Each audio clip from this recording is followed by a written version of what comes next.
கொஞ்சம் உட்காருங்க, ஒரு நிமிஷம் உட்காருங்க. வாங்க எடுமா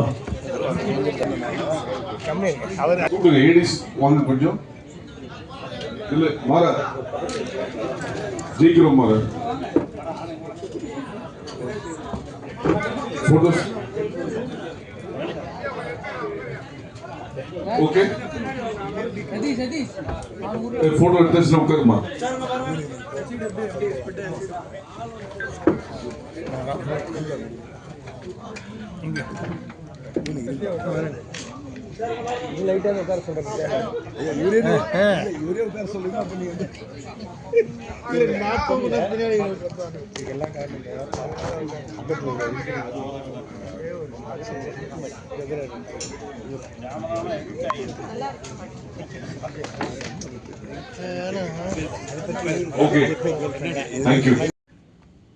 அவனை எழுத சொல்றா அப்படிம்பாரு கைலாசம் சார்.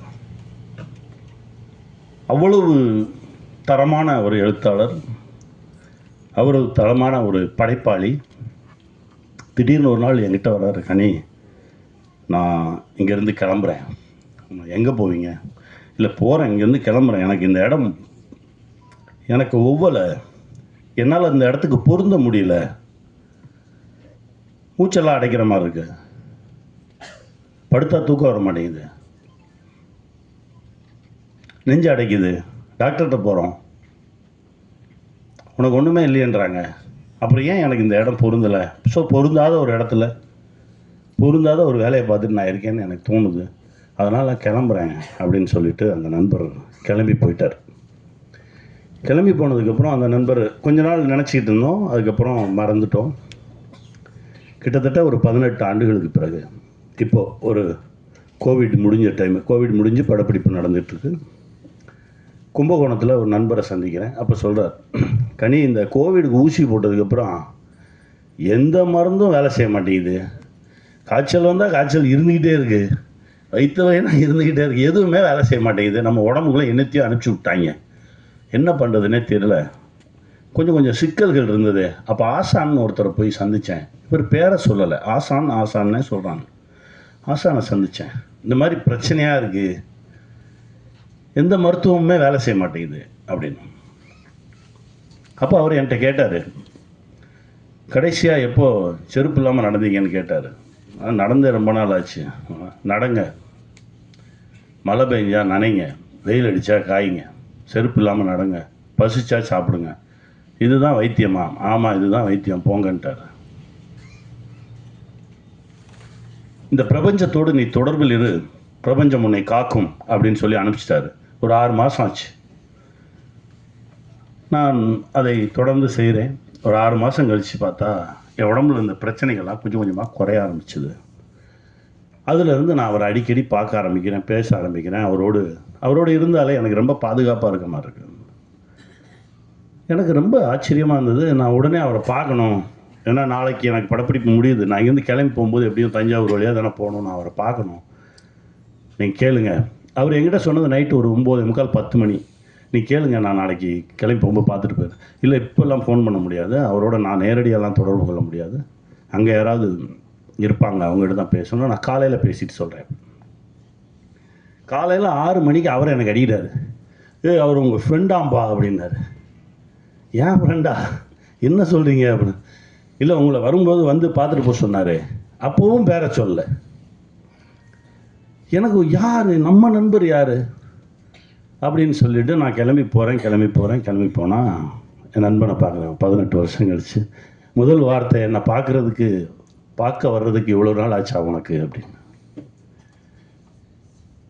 போகும்போது ஃபுல்லாக பொட்டக்காடாக இருக்குது, கருவேல முள்ளுமா பொட்டக்காடுமா இருக்குது. ஆனால் ஒரு 7-8 ஏக்கர் மட்டும் ஒரு வனமாக இருக்குது. அங்கே எல்லா பறவைகளும் இருக்குது, எல்லா விலங்குகளும் இருக்குது, ஆடு மாடு இருக்குது, கோழி இருக்குது, அற்புதமான மனுஷங்க இருக்காங்க.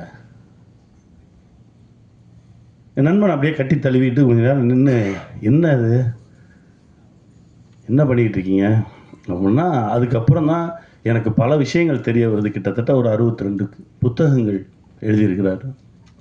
இதையெல்லாம் தாண்டி அந்த ஊர் திரும்புங்கள் அப்படின்ற ஒரு விஷயம், உனக்கு ஒவ்வாத இடத்துல நீ இருக்காத, உனக்கு ஒரு இடம் பொருந்தும், நீ அந்த இடத்துல இருந்தால் சந்தோஷமாக இருப்ப, உன் மனசு நல்லாயிருக்கும், உடம்பு நல்லாயிருக்கும், நீ கடன் இல்லாமல் இருப்ப, பிரச்சனைகள் இல்லாமல் இருப்ப, அந்த இடத்த தேடி போயிரு. பல பேர் நம்ம பார்த்துருக்கோம் தெரியுமா, ஒரு 2 வருஷம் நான் அந்த கஷ்டப்பட்டு இந்த வேலையை பார்ப்பேன், அதுக்கப்புறம் எனக்கு பிடிச்ச மாதிரி ஒரு வேலையை பார்ப்பேன்னு சொல்லுவாங்க. 2 வருஷம் கழிச்சு கேட்டாலும் அதே தான் சொல்லுவான், 20 வருஷம் கழிச்சு கேட்டாலும் அதே தான் சொல்லுவான். ஏன்னா அவனால் போகவே முடியாது, எல்லாத்தையும் அப்படியே வெட்டிட்டு கிளம்புனார். அப்போ உட்காந்து பேசுகிறோம், அவ்வளோ விஷயங்கள் பேசுகிறோம். அவர் ஒன்றும் இப்படி உட்கார்ந்துருக்காருன்றதுனால எதுவும் இல்லாதவர் நினச்சிடாதீங்க. அவர் மிகப்பெரிய செல்வந்தர். ஏன்னா அதை தான் நான் உங்களுக்கு சொல்லணும். ஏன்னா விட்டுட்டு போ அப்படின்னா போய் சும்மா உட்காந்துருக்க சொல்கிறானோன்னு மட்டும் நினச்சிடாதீங்க. பிடிச்ச வேலையை செய்யும்போது பல விஷயங்கள் நம்மளை தேடி. ஒரு மிகப்பெரிய செல்வந்தர், ஆடு மாடுகள், சொந்தங்கள், ஆயிரக்கணக்கான சொந்தங்கள். அவர் சொன்னதை கேட்டு அவரை மாதிரியே இருக்கக்கூடிய மனிதர்கள் பல பேர், மிகப்பெரிய வேலைகள் இருந்தவங்களாம் நமக்கு பிடிக்காத ஒரு வேலையை செஞ்சுக்கிட்டு இருக்கோம், பிடிச்ச மாதிரி இருப்போம், சந்தோஷமாக இருப்போம், வாழ்கிற வாழ்க்கையை மகிழ்ச்சியாக வாழ்வோம்னு சொல்லி திரும்பி வந்தவங்க தமிழ்நாடு பூரா அங்கங்கே இருக்காங்க, தேசம் முழுவதும் இருக்காங்க. அவர்கள் எல்லோரும் செல்வந்தர்களாக தான் இருக்காங்க. சமுத்திரினி அவர்கள் பேசுவதற்கு முன் லட்சுமி பிரியா சந்திரமௌலி அவர்கள் ஒரு தகவல் சொல்லுவோம். சாரி, நான் இங்கே பேசுகிற டென்ஷனில் நான் ரொம்ப முக்கியமாக சொல்லணும்னு நினச்சதையே மறந்துட்டேன். இந்த மூவியில் எனக்கு கிடைச்ச பெரிய கிஃப்ட் வந்து கனி சார் கூட ஒர்க் பண்ணுற ஆப்பர்ச்சுனிட்டி. அண்ட் நான் கனி சார் கூட ஒர்க் பண்ணும்போது ஃபஸ்ட்டு எனக்கு ஆக்சுவலாக எக்ஸைட்டிங்காக இருந்தது. சரி, ஒரு பெரிய ஆக்டரோட நடிக்க போகிறோன்னு. ஆனால் செட்டுக்கு போனதுக்கப்புறம் அவர் வந்து ஒரு ரொம்ப அழகான ஆக்டர்னு உங்கள் எல்லாருக்கும் தெரியும். அதையும் தாண்டி ரொம்ப அழகான மனிதர். அவரோட ஒர்க் பண்ணது வந்து இட் வாஸ், நான் எப்படி சொல்லனே தெரியல. இவ்வளோ ஒரு என்கரேஜிங்காக ஒரு செட்டில் ஒருத்தர் இருந்து நான் பார்த்ததே இல்லை. வார்த்தைக்கு வார்த்தை எல்லாரையும் என்கரேஜ் பண்ணுவார். நீங்கள் நல்லா பண்ணியிருக்கீங்க, ஏதாவது ஒரு ஷாட் நல்லா இருந்ததுன்னா போயிட்டு என்கரேஜ் பண்ணுவார். யாராக இருந்தாலும், யார் நல்ல வேலை பண்ணாலும் கூப்பிட்டு என்கரேஜ் பண்ணுவார். ஸோ நான் மறுபடியும் இந்த செட்டு வந்து ரொம்ப ஒரு அன்பான செட்டாக இருந்ததுன்னு நான் சொல்கிறதுக்கு ரொம்ப முக்கியமான காரணம் கனி சார். நான் ரொம்ப சொல்லணும்னு நினச்சேன் சார், மறந்துட்டேன். அதனால் நான் வந்து ரொம்ப தேங்க்ஸ் சார். உங்கள் கூட ஒர்க் பண்ணதில் எனக்கு ரொம்ப சந்தோஷம். இதில் நான் வந்து இவ்வளோ நடிச்சிருக்கேன்னா அதுக்கு கனி சார் அண்ட் டைரக்டர் சார் 2 பேருமே வந்து ரொம்ப முக்கியமான காரணம். அதே மாதிரி இந்த படத்துக்கு இன்வெஸ்டர் மிஸ்டர் வேணுகோபாலுக்கு என்னுடைய மனமார்ந்த நன்றிகள். ஃபஸ்ட்டு படத்துலேருந்து நான் சினிமாவில் கற்றுக்கிட்டது 3 விஷயம். முதல்ல வந்து புது முகங்களை வைத்து படம் எடுக்கிறதுன்றது ரிஸ்க்கு, அது வந்து இன்று சூழ்நிலையில் ரொம்ப கஷ்டம். 2வது, படத்து ஸ்டார்ட் டு எண்டு ஃபினான்ஸ் இருக்கணும் நமக்கு, இன்க்ளூடிங் மார்க்கெட்டிங் அப்படின்றது என்னுடைய 2வது புரிதல். 3வது, சினிமாவில் வந்து இந்த நிறையா பேர் ஃபஸ்ட் ஹாஃப் நல்லா இருக்குது, செகண்ட் ஹாஃப் நல்லா இருக்குது, இது காமெடி ஒர்க் அவுட்டாக இருக்குது, கிளைமேக்ஸ் நல்லா இருக்குது, இந்த மாதிரி பல விதமான ரிவ்யூ வரும். ஆனால் படம் நல்லா இருக்குது அப்படின்றதுக்கு மட்டும்தான் வந்து வணிக ரீதியாக வெற்றி அடையும். ஸோ நம்ம எவ்ரி ஃப்ரேம்லேயும், எவ்ரி செகண்டும், எவ்ரி ஆப்பர்ச்சுனிட்டியில் அதை பெட்டராக பண்ணுறதுக்கான முயற்சியில் இருந்தால் மட்டும்தான் இந்த பிஸ்னஸில் சர்வை பண்ண முடியுன்றது தான் என்னுடைய ஃபஸ்ட்டு படத்துலேருந்து எனக்கு கிடைத்த மிகப்பெரிய புரிதல். ஸோ முடிந்த அளவுக்கு எந்த இடத்துலையும் காம்ப்ரமைஸ் ஆகாமல் பண்ணணுன்ற ஒரு முயற்சியோடு தான் இந்த படத்தை எடுத்திருக்கோம். இதுக்கப்புறம் இந்த படத்தோட கேஸ்ட் லக்ஷ்மி பிரியா மேம், அவங்க வந்து 50% தான் நான் எழுதினதை பண்ணாங்க, 50% அவங்க கான்ட்ரிபியூட் பண்ணியிருக்காங்க. ஆக்சுவலாக அவங்களுடைய பர்ஃபார்மன்ஸ்னால தான் அந்த கேரக்டர் கொஞ்சம் லைக்கபிளாகவும் பிடிக்கிற மாதிரியும் ஆயிருக்கு. இல்லைனா அது ஒரு ரொம்ப கோபமான கேரக்டர் தான் நான் எழுதியிருந்தேன். So thanks for that. Abhinaya மேமோட பர்ஃபார்மன்ஸ், அவங்க செட்டுக்கு வந்தோடனே ஒரு டிவைன் ஃபீலிங், அது எப்படின்னே தெரியாது. அது கனி சாரும் அவங்க கூடயும் ஒர்க் பண்ணது ஒரு மறக்க முடியாத எக்ஸ்பீரியன்ஸ். அவங்க கேட்ட கேள்விகள் நான் அவங்களுக்கு கூட நான் கம்யூனிகேட் பண்ணதுனால அந்த கேரக்டரை பற்றி இன்னும் எக்ஸ்ட்ராவாக புரிஞ்சுக்கிறதுக்கான வாய்ப்பு எனக்கு கிடச்சிது. So I am so thankful to Abhinaya ma'am's contribution to the role. அதுக்கப்புறம் ஜிவிஎம் சாரும் இந்த படத்துக்கு ஒரு கலர் ஷிஃப்ட் கொடுத்தது ஜிவிஎம் சார் தான். அவர் வர காட்சிகள் மிக குறைவாக இருந்தாலும் சமுத்திரக்கனி சாரோட கேரக்டர் பேர் செல்வம்ன்றதுனால அந்த பேரில் தான் அந்த கேரக்டரோட பாத்தில் தான் இந்த படம் போனாலும் ஜிவிஎம் சார் ஒரு கம்ப்ளீட் ஷிஃப்ட் கொடுத்துருக்காரு இந்த படத்துக்கு. அவர் இந்த கதைக்கு சொல்லும்போது அவர் டைரக்ஷன்லேயும் இருந்தார், ஆக்டிங்லேயும் இருந்தார். அதுக்கு நடுவில் இந்த படத்தை தேதிகள்லாம் கொடுத்து எங்கள் கூட இந்த படத்தை எங்கள் கூட பண்ணதுக்கு மிகப்பெரிய நன்றி. அதே போல் மற்ற கேஸ்ட் இந்த படத்தில் நடித்தவங்க கரண் சக்கரவர்த்தி, ஹரிதா, படவா கோபி சார், கார்த்திக் குமார், கோதண்டம், அர்ஜுனன், மதுமிதா, அவங்க எல்லாருக்கும் என்னோட நன்றியை தெரிவித்துக்கிறேன். பட் லாஸ்ட்டாக நீங்கள் கேட்ட வரை தான் இந்த நாங்கள் சொல்லணும்னு நினைக்கக்கூடிய ஒரு விஷயம். இந்த மேடையில் செந்தமிழன் ஐயா கலந்துக்கிட்டது தான் இந்த படத்தோட மிகப்பெரிய பாக்கியம்னு நான் நினைக்கிறேன். இறைவனோட அருளால் இந்த படம் எடுக்கப்பட்டதே இந்த மேடை அவருக்கு கிடைக்கணுன்றதுக்காகன்னு நான் நம்புகிறேன். இந்த படத்துலேருந்து சில பேர் சமுத்திரகனி சாரோடைய அடுத்த படத்தில் ஸ்கூல் பஸ்ஸில் நடிச்சிருக்காங்க. சார் சில சமயம் உன்னுடைய கேஸ்ட் எனக்கு ஹெல்ப் பண்ணிச்சுன்னு சொல்லியிருக்காரு. பட் இதெல்லாம் தாண்டி இந்த இந்த படம் மூலயமா செந்தமிழன் ஐயாவுடைய ஒரு பழக்கம், அவருடைய எழுத்துக்கு நான் அறிமுகப்படுத்தப்பட்டிருக்கிறேன்றது எனக்கு ஒரு மிகப்பெரிய பாக்கியமாகவும் நான் நினைக்கிறேன். அது ஒரு விஷயம் போதும் சார், நீங்கள் இந்த மாதிரி ஒரு உறவை அவர்கிட்ட ஏற்படுத்தி கொடுத்தது. ஸோ ஒரு சின்ன கிளாரிஃபிகேஷன், என்னுடைய பேர் வந்து இதுக்கு முன்னாடி முதல் படம் நான் எடுத்தது கார்த்திக் ரவின்ற பேரில் குறையொன்றுமில்லைன்னு எடுத்தேன். அதுக்கு பிறகு இந்த துறையில் நிறைய பேர் கார்த்திக்னு இருக்காங்கன்றதுனால என்னுடைய பேரை ராம் சக்ரின்னு மாற்றணும்னு தோணுனால இந்த படத்துலேருந்து என்னுடைய பேர் ராம் சக்ரின்னு மாற்றிருக்கேன். இந்த இடத்துல இன்னும் சில பேருக்கு நன்றி சொல்லணும்னு நினைக்கிறேன். அதில் ஃபஸ்ட்டு என்னென்னா, என்னுடைய முதல் படம் எடுக்கும்போது சரி நமக்கு ப்ரொடியூசர்ஸ்லாம் கிடைக்கல, கடன் வாங்கி தான் எடுக்கணும் அப்படின்ற ஒரு சுச்சுவேஷன் மாதிரி வரும்பொழுது, இல்லை இது நமக்கு கடன் வாங்குறது செட் ஆகாது, அதனால் க்ரௌட் ஃபண்டிங்கில் பண்ணலான்னு சொல்லி ஒரு 60 பேர்கிட்ட கடன் வாங்கி எடுக்கப்பட்ட படம் தான் முதல் படம். அந்த 60 பேருக்கும் நான் இன்றைக்கி நன்றி சொல்லிக்கிறேன். ஏன்னா ஒரு வேளை அவங்க கொடுக்கலன்னா இன்றைக்கி இந்த மேடைக்கு வந்திருக்கிறதுக்கான வாய்ப்பு இருக்குல்ல. ஸோ அன்றைக்கி கொடுத்த எல்லாருக்கும் நன்றின்னு நான் சொல்லிக்கிறேன்.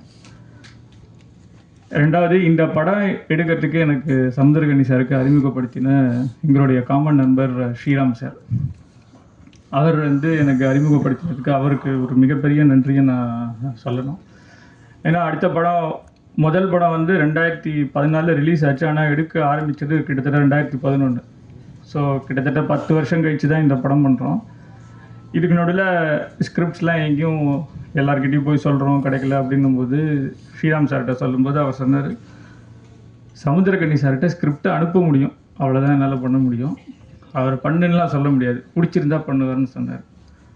நான் எனக்கு என்னென்னா எல்லாருக்கிட்டையும் கொடுத்து அவங்க வாங்கி வச்சுப்பாங்க, அப்புறம் படிக்க மாட்டாங்க. ஸோ அவங்க படிக்கிறதுக்கு ஒரு 3 மாதம் ஆகலாம், 6 மாதம் ஆகலாம். அது வரைக்கும் நீங்கள் வந்து அவங்க இப்போ படிக்கிறாங்களா இல்லையான்ற ஒரு கேள்வியோடையே சுற்றணும்.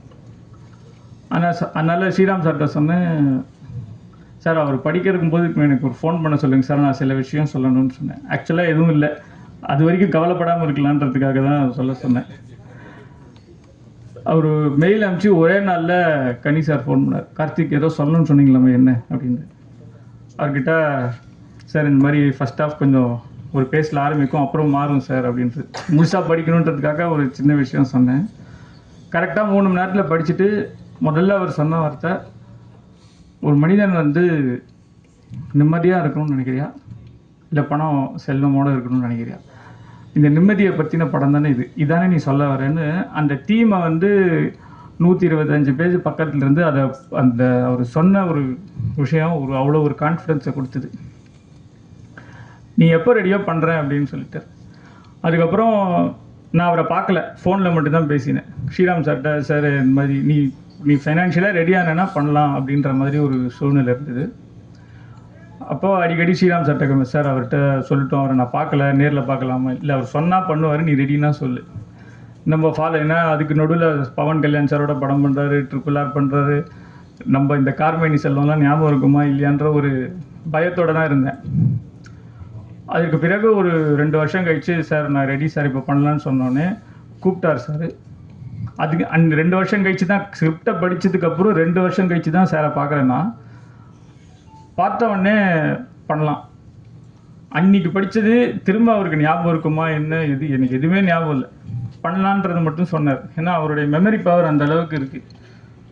ஸோ பண்ணலான்னு சொன்னதுக்கப்புறம் கூட நீ இதுக்கு முன்னாடி என்ன படம் பண்ணியிருக்க, உன்னால் படம் பண்ண முடியுமா, உன்னோட டெக்னிக்கல் ஸ்கில்ஸ் எவ்வளோ இருக்குது, உனக்கு ஃபிலிம் மேக்கிங் தெரியுமா, எதையுமே கேட்கல, இன்னி வரைக்கும் கேட்டதில்லை.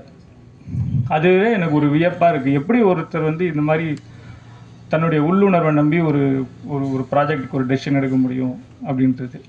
ஸோ அப்படின்னாரு, உங்கள் பேர் கார்த்திக் தானே அப்படின்னா. ஆமாம் சார் கார்த்திக் அப்படின்னா. அதுக்கப்புறம் எனக்கு அந்த ரோல்லாம் சொன்னார். சொன்னால் சார் என்ன சார் இந்த ரோல் என்ன சார் எனக்கு ஏன் சார் கொடுத்தீங்க அப்படின்னு. அவர் சொன்ன ஒரு வார்த்தை என்னென்னா, சார் இது கொஞ்சம் ஸ்டைலாக பேசணும், கொஞ்சம் எமோஷன் இருக்கணும், காமெடி இருக்கணும், மக்கள் உங்களுக்கு கனெக்ட் பண்ணணும். இது எல்லாத்தையும் பார்த்தோம் சார். நாங்கள் தேடி பார்த்தோம், எங்களுக்கு யாருமே கிடைக்கல சார். கரெக்டாக நீங்கள் தான் கிடைச்சிங்க அப்படின்னாரு. சரி ரொம்ப சந்தோஷமாக இருக்குது சார் அப்படின்னு. கொஞ்சம் பேமெண்ட் மட்டும் குறைச்சிங்க சார்னாரு. இதுக்கா சார் எவ்வளோ சொன்னீங்க அப்படின்னேன். இல்லை சார் இந்த ரோல் உங்களுக்கு தான் சூட்டும் அப்படின்னாரு. என்ன சொன்னாரோ அதை அப்படியே பர்ஃபெக்டாக எடுத்தார். ஆனால் இன்னொரு வந்து சொன்னார், சார் இது வந்து கொஞ்சம் ரெகுலராக இருக்க வேண்டாம், இந்த கதாபாத்திரத்தை எங்களுக்கு கொஞ்சம் ஒரு வித்தியாசம் வேணும். என்ன சார் வித்தியாசம்? நீங்கள் சொன்னதான் நான் பண்ணேன். இல்லை நீங்கள் சமீபத்தில் உங்களுடைய வீடியோஸ்லாம் பார்த்தேன், இந்த பெங்களூர் தமிழ் வந்து ரொம்ப வைரலாக போயிடுச்சு, அதே மாதிரி இந்த கேரக்டருக்கு கொஞ்சம் பேசி காட்டுங்க சார் அப்படின்னாரு. என்ன சார் இது ஒர்க் அவுட் ஆகுமா? இல்லை சார் கண்டிப்பாக ஒர்க் அவுட் ஆகும், பேசுங்க சார். நான் கார்த்திக் சார் சொல்லுங்க, எப்படி இருக்கிறீங்க, நல்லா இருக்கிறீங்களா? இந்த படத்தில் நடிக்கணும்னு சொல்லிக்கிறீங்களா? ஓ கொலிக்கிறதுனா கிடைக்காதுன்னு பார்த்துறீங்களா? பெஜார் அப்படிங்க சார், இதை அப்படியே பேசுங்க சார் அப்படின்னாரு. ஸோ இதை அப்படியே ஃபாலோ பண்ணி அவங்க கொடுத்த டயலாகை அந்த கதாபாத்திரத்துக்கு வச்சுருக்கோம். டெஃபினட்டாக இந்த 2 ஸ்க்ரீனிங்கில் பார்த்தவங்க எல்லாருமே வந்து ரொம்ப அப்ரிஷியேட் பண்ணியிருக்காங்க. நிச்சயமாக இது வந்து மக்கள் மத்தியில் போய் நல்லா சேரும்ன்றதை நான் ரொம்ப நம்புகிறேன். கார்த்திக் சார் மன்னிக்கவும். ராம் சக்கரி சார் வாழ்த்துக்கள். Thank you so much for the lovely opportunity. ரொம்ப என்ஜாய் பண்ணேன். அடுத்தபடியாக ப்ரொடியூசர் அருண் சார். என்னென்னா பல திரைப்படங்கள் ரிலீஸ் ஆக மாட்டேங்குது, தேட்டர் கிடைக்கல, ஒரு பிரச்சனை இருக்குது. இதை நம்ம பேசி சரி பண்ண முடியாது. ஒரே வழி, கவர்மெண்ட்டு தமிழ்நாடு ஃபுல்லாக எல்லா மாவட்டங்களிலும் திரையரங்கத்தை கட்டணும். அரசே கட்டி குறைந்த டிக்கெட்டில் பார்க்க வச்சு, பார்க்கிங் சார்ஜ் இல்லாமல் சாப்பிட்ற உள்ளே விற்கிற ஸ்நாக்ஸு குறைந்த விலையிலையோ அல்லது நியாயமான விலையிலையோ விற்றா பல இயக்குனர்கள் வாழ்க்கை காப்பாற்றப்படும். அதே மாதிரி நீங்கள் நினைக்கிற மாதிரி மற்ற துறையில் ஒரு போக்குவரத்து துறைனா ஒரு யூனியன், அந்த ஒரு யூனியன் தான் நடத்தும் அல்லது நிறுத்தும், ஏதோ ஒன்று பண்ணோம். சினிமாவில் ஒரு சீன் எடுக்கிறதுக்கு நாங்கள் 24 கிராஃப்ட்டு ஒன்றா சேரணும். இந்த 24 யூனியனும் வாழ்ந்துட்டுருக்கு. ஸோ அந்த 24 யூனியன் வாழ்க்கையை காப்பாற்ற வேண்டியது யார் அப்படின்னு பார்த்தீங்கன்னா இன்றைக்கி அரசுக்கும் பொறுப்பு இருக்குது. பல திரைப்படங்கள் ரிலீஸ் ஆகாதனால நிறைய பேர் வாழ்க்கை ஸ்தம்பிச்சு போகுது. சினிமா நாங்கள் என்டர்டெயின்மெண்ட் தானங்கன்னா இல்லை, பலருடைய வாழ்க்கை. உங்களுக்கு பொழுதுபோக்காகவும் பல கருத்துக்களையும் சொல்லி இருந்தாலும் கூட பலருடைய வாழ்க்கை, பலருடைய லட்சியம். இயக்குனருக்கு அது லட்சியம், இசையமைப்பாளருக்கு லட்சியம், பாடலாசிரியருக்கு லட்சியம், அவங்களுக்கெல்லாம் லட்சியம் இந்த படம் மூலிமா நம்ம வெளியே வந்துட மாட்டோமான்னு. டெக்னிக்கலாக இருக்கிறவங்களுக்கு லைஃப், ஒரு நாள் வேலை கிடைச்சா அவங்க குடும்பத்தை அவங்க நடத்தி செல்ல முடியும்.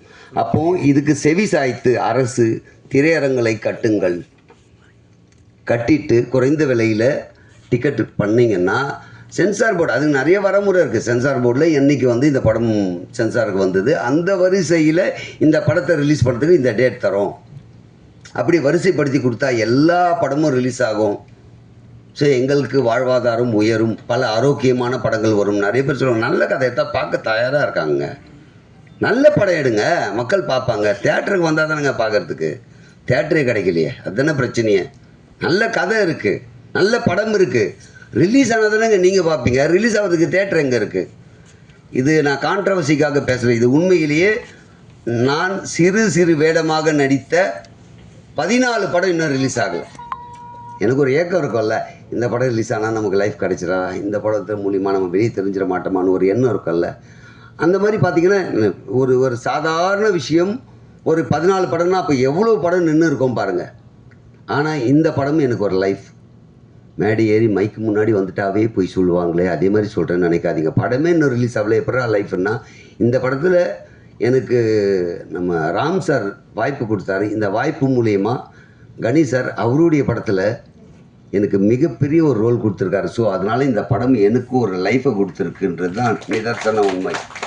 ஒரு படம் நடித்து வெளிவரதுக்கு முன்னால் எனக்கு ஒரு லைஃபையே கொடுத்துருக்கு அப்படின்னும் போது, இந்த படம் வெளிவந்த அப்புறம் நிச்சயமாக 100% எல்லா ஆண்களும் ஒரு சொட்டு கண்ணீர், அது உடனே சோகமான படம் நினச்சி இது வேறு போட்ட போகிறீங்க, எனக்கு வேறு பயமாக இருக்குங்க, என்ன பேசணும்னு தெரியல மைக்கு முன்னாடி வந்துட்டா. அதனால் இது சோகமான படம் இல்லை, அவனுடைய வலியும் வேதனையும் வெளிக்காட்டக்கூடிய படம். அப்படியாப்பட்ட படத்தை நீங்கள் ஆதரிப்பீங்கன்னு முழுசாக நம்புகிறோம். நாங்கள் எவ்வளவு காஸ்ட்லி கேமராவில் எடுத்து எவ்வளோ பெரிய நடிகர் நடித்தாலும் எவ்வளோ பண்ணாலும் நீங்கள் தான் கொண்டு போய் சேர்க்க முடியும். மீடியா மட்டும் என்னோடய ஃபஸ்ட்டு மேடை, அதனால் எங்கள் அப்பா அம்மாவுக்கு ஃபஸ்ட்டு நான் தேங்க்ஸ் சொல்லிக்கிறேன்.